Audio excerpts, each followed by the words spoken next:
Well, the engine mounts and transmission mounts are looking pretty good, I think. So, driver's side, I didn't get it cut kind of as well as I wanted, so I got it tweaked and angled. Now it's, flattish for the most part. Luckily, I got some play in my motor mounts. So I did buy some universal rubber motor mounts, so they will be isolated in rubber, and it'll just be a bolt that goes through them and clamps them all together. And my transmission mount, it's kind of crooked right now, just because of how it's sitting. But with where it's at, I really like the height of the transmission. Kind of picks the drive shaft up a little bit, and then it goes down just a bit to the rear end there. So that's looking good. I've got a good distance out of the yoke here. Manufacturer of this yoke said push it in as far as it'll go, and then pulled out about an inch. So I could maybe come forward just a hair.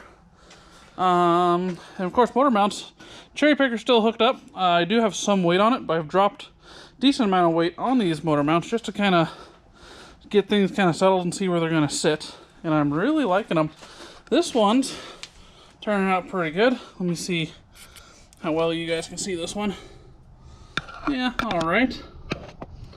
So, and most importantly, I've got oil pan down here. I've got clearance with this steering assembly. So, that's good. That's important. And yeah, so same thing. This is bolted up on this side, sitting on rubber. This one I might need to tweak just a little bit if I want to go forward a little bit more with the motor. Plus, let me see if I can get this angle right. The motor appears to be slightly lower to the driver's side, although now that I'm looking at it, I might be insane here. And it looks pretty good, and or, if I, kind of depends on the angle. I guess it's kind of lower on the passenger side too.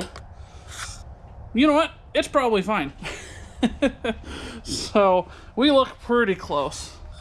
And of course, at this point as well, I've got to make some room for some headers and things as well. But these motor mounts, they're not super thick metal. They're thin enough where I can still work with it. But, like this is not staying, because that's going to be rather weak. So, once I get everything kind of lined up and figured out where I want it to be, I'll end up doing some more boxing and kind of channeling, or not really channeling, but boxing, supports, triangulating things, and weld some more into this so it really strengthens it up. And I may even, if I, come down here with kind of a triangulated piece, and then maybe come straight down here with a triangulated piece, and hopefully kind of reinforce that. And I'll have to do the same thing on this one over here. But overall, I think we're looking pretty good. So, not bad for putting a 383 into a Port City race car that had, I think, a small block in it. So, that seems to be working. Yeah, that's where I'm at.